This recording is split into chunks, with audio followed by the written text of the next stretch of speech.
In February of 2009, William Muller sat down to tell the story of his experiences as a bombardier in the United States Army Air Force and as a prisoner of war during World War II.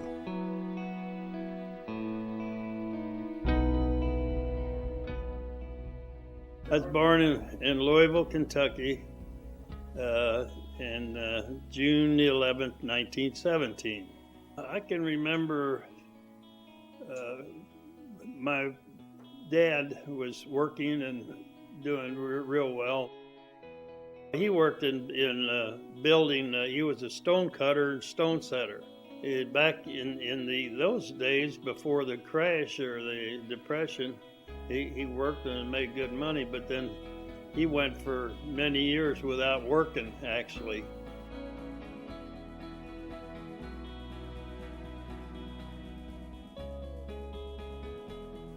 I was carrying newspapers at that time. There was a period there where all the banks in the country closed. They had a bank holiday, and the manager, our boss, got paid, and he had a check, but the banks had closed and it wasn't worth anything, and he wanted to sell the check for 25 cents.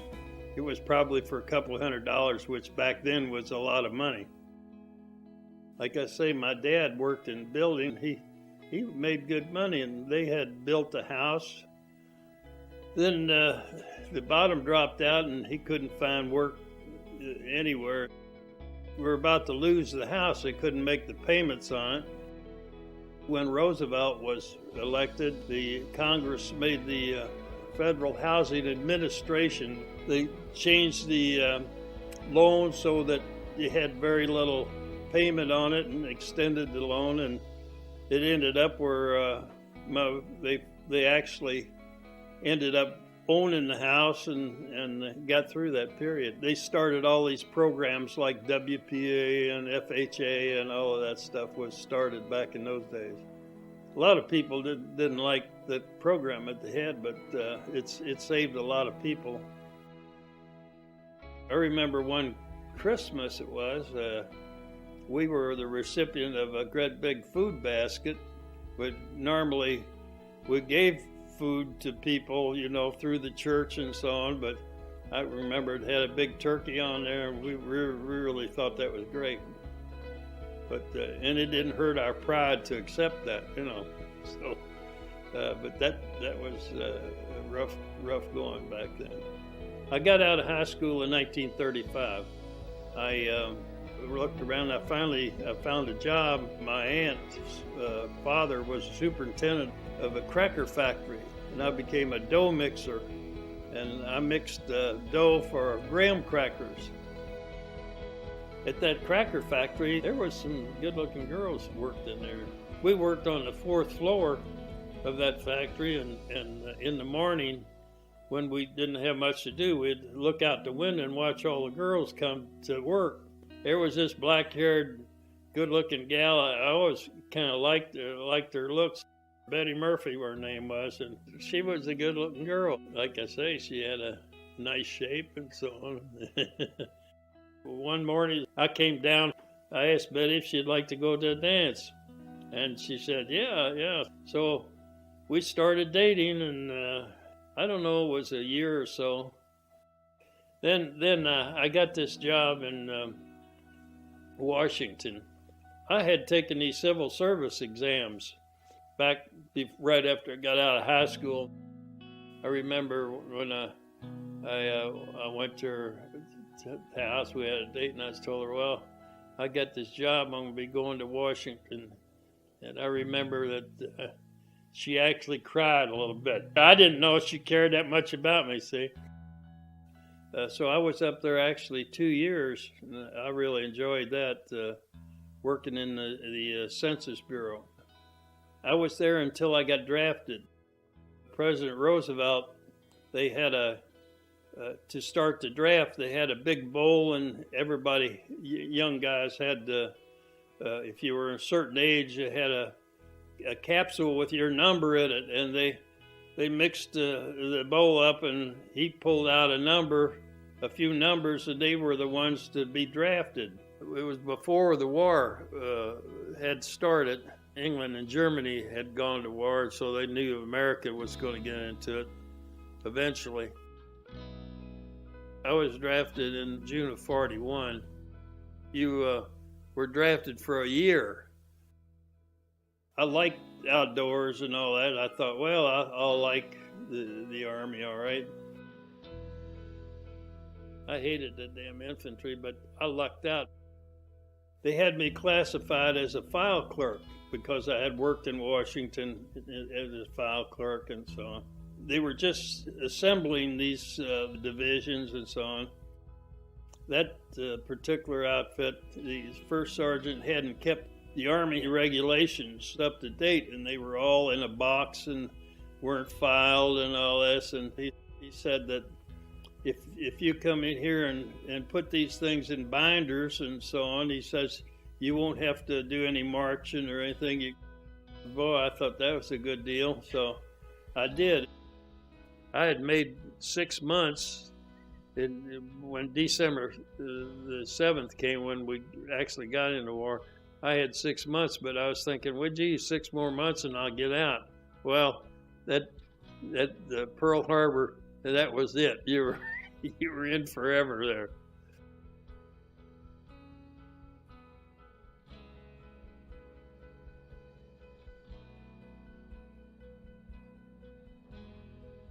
But I always wanted to get in the Air Force, but I didn't have 2 years college.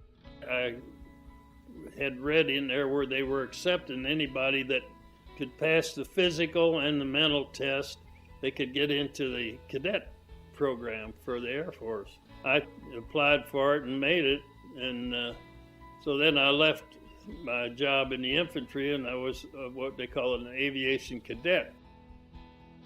Had I just stayed in the infantry, the 1st Infantry Division was on D-Day, one of the first ones off on Omaha Beach, and they had 80 to 90% casualties.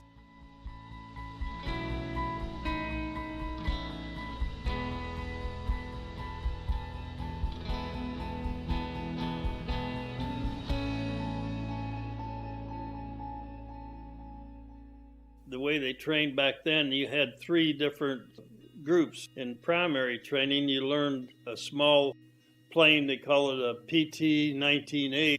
I soloed and flew, and I had 30 hours of flying time. And on the final test, I flew, and this guy said that he didn't think I'd make a pilot.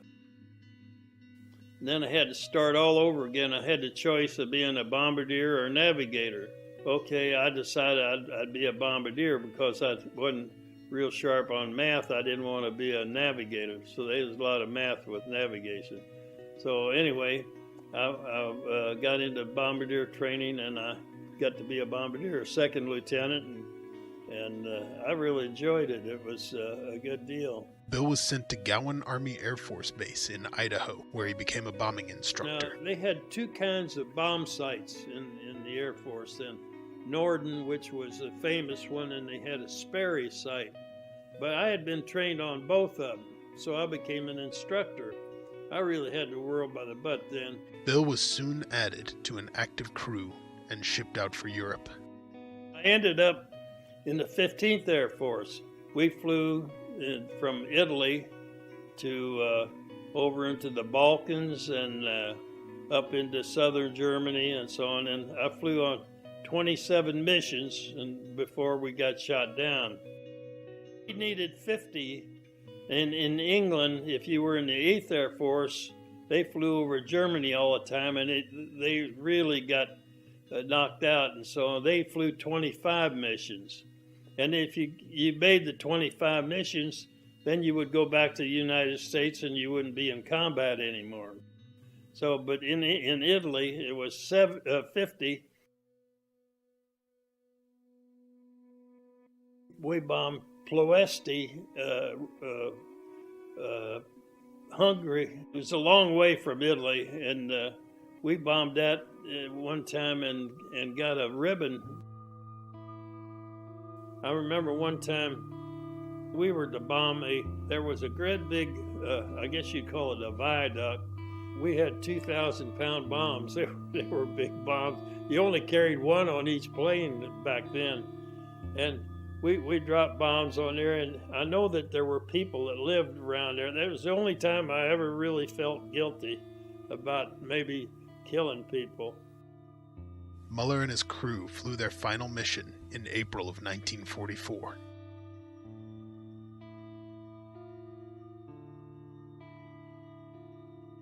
When we flew, there was a lot of flak. I mean, you could see it ahead as you were flying into the target, and it looked like you could almost walk on it. These bursts of the shells made the black smoke like and so on.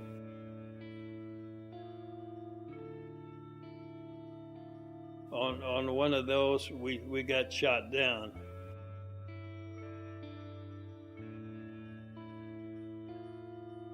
The plane had 10 people on it, the pilot and co-pilot, navigator and gunners. And the bombardier, we were in the very nose of the plane. When we got hit, the plane caught on fire and there wasn't anything that we could do. I got hit at the time when it hit. It knocked me back across the plane, but I checked myself and my leg wasn't broken, so I knew I'll just attend to that later. One of the engines, I saw it just get blown off the wing. So I got the nose gunner, got him out of the turret, and we put our parachutes on and we bailed out through the nose wheel door. They were the only members of the crew that survived. I can remember jumping out and seeing the plane just slip away, and it was really a pleasant thing. It was so quiet. Those planes were a lot of noise. They were noisy as heck. The contrast of the quiet, and you could hear anything, and then I could hear the parachute, you could hear wind going through it, just whistle a little bit. The other guy, he had bailed out too. He bailed out first, so he was some distance from me, and I hollered at him. I could hear him, but I haven't seen him since that day. He landed, and they picked him up and took him as a prisoner, and he wasn't hurt or anything.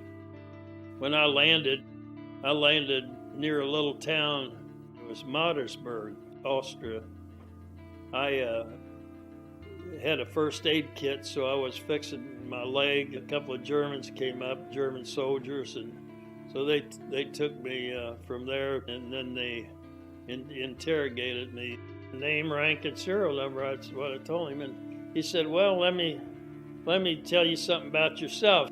He told me where I was from, where I went to school, everything about it. And it was amazing that they knew all of that. He says, how about that? Is that right? I said, well, you're doing the talking. After the interrogation, Bill was transferred to a German army hospital.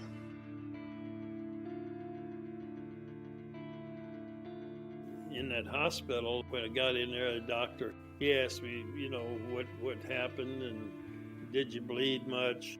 I thought, man, we were going to get manhandled, but the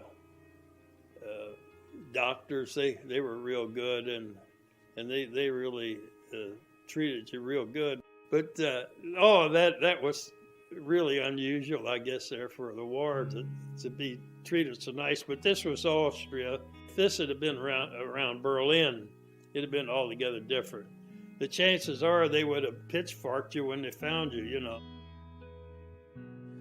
After 2 months in the hospital, Muller was transferred to a camp for captured airmen near Barth.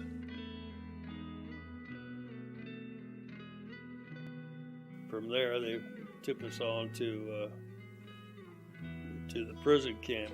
But I just happened to go to the Stalag Luft 1, which it was. So the Stalag Luft 3 was the camp that they made the movie about.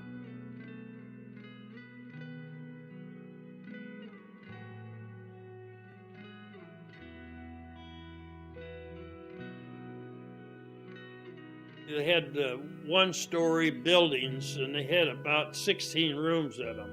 And they had 16 guys in the room, is the way it was. And they had bunks 3 high, and the mattress was a sack and had straw in it. Potatoes, they usually, what they did, they dump a load out in the yard there. We had a little stove. They didn't have it was like charcoal. It was a briquette. You only got so many for a room. You could only have a fire about once or twice. The bread, the German bread, it was real heavy and sour. It tasted real sour. When I first tasted it, I thought, oh, it's terrible. But it got so you really liked it, you know. And during the day, you would walk around the compound. I mean, and we would walk around. You have your buddy, you know, and you talk about, well, what are you going to do when the war is over? Each barracks had a news officer, and they got some little radios, and we would get news from BBC, and they actually printed the news of the day and so on, so we knew what was going on. The prisoners could send and receive letters, but the mail service was far from regular.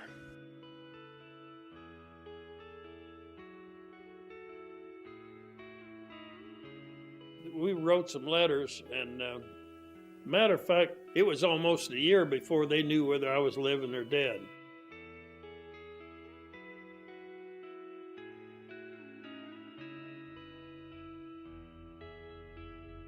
Although Bill wrote letters throughout the fall and winter of 1944, his family wouldn't receive word of his safety until February 1945, thanks to a note from a fellow prisoner who had been released.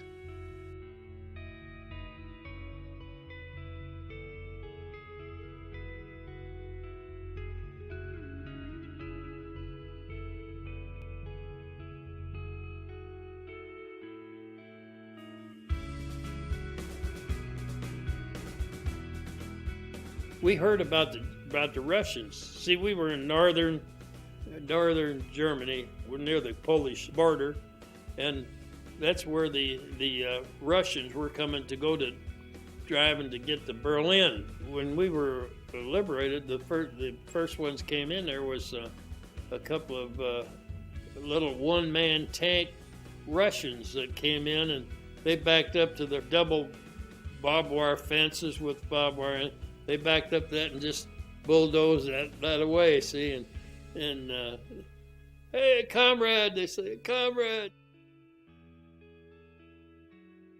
And then about the same time, there were some Americans came from the other side, from Holland, and a couple of guys in the Jeep came through there. And then, of course, after that, the whole army came through there, and they freed us. When you got out of the prison camp, we went to Camp Lucky Strike. They were huge camps where prisoners, they sent them there, and then they would give you clothes and you could get money. They had lots to drink and eat and all that, and you waited then till you got a boat to go back home. I got there and I had to wait a month to get on a boat.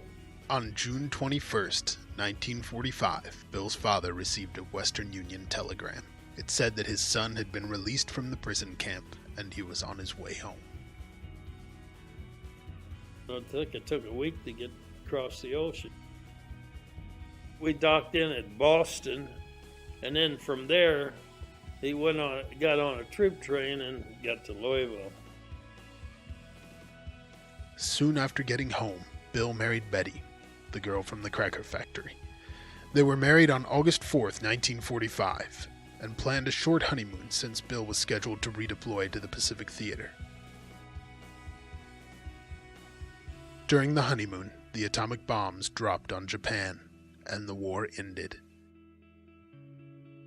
Like millions of other soldiers, sailors, and Marines, Bill returned to civilian life.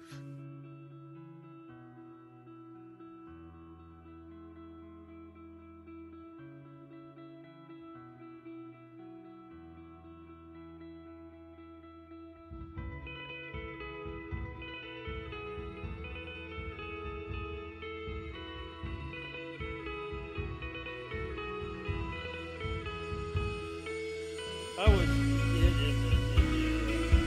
the groin here. That's like hip. And I got a big scar there. It tore the front of my fly out. And I told my kids, I said, you don't know how close you come to being your name Smith. It just missed my business there.